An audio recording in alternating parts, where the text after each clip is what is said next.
bahin sa katong bata ba nga nakadungog og dili mga mayong pulong sa nabatian sa mga marites.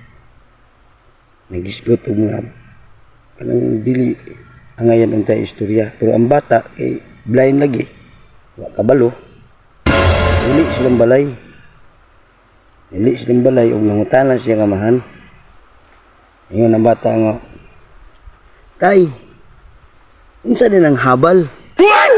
Yang amahan kay nakakuan pong yung bastos, magbinastos ng bata. Iningon ang amahan niya, "Ay, kanang habal dong, muni nangaon dong. Sama karon, nangaon ta, pamahaw mo ni habal." Nangutana po na bata nga, "Kanang itlog tay, ay mo ni antiuhos. Kanang butin nga taas tay, amo ni sungkod. Kanang bilahan tay, amo ni lamisa nga gamay. Kanang sampu tay, amo ni gilingkuran." Karon ngay panahon man to sa eleksyon, isulbi na ang leader, idara na tiguwang. Di nagantiuhos, nagdalag sungkod.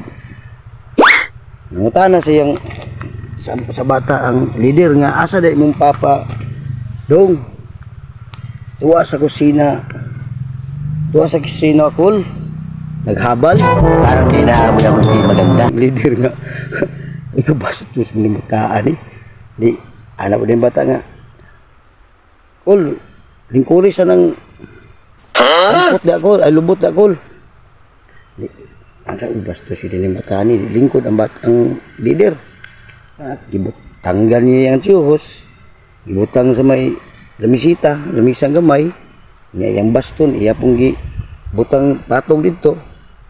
Di, sa dugay patuloy mong tatay dong manugkuan. Di, ningon pong bata, tanawon sa nakukulaw, nahuban na ba ito silang habal?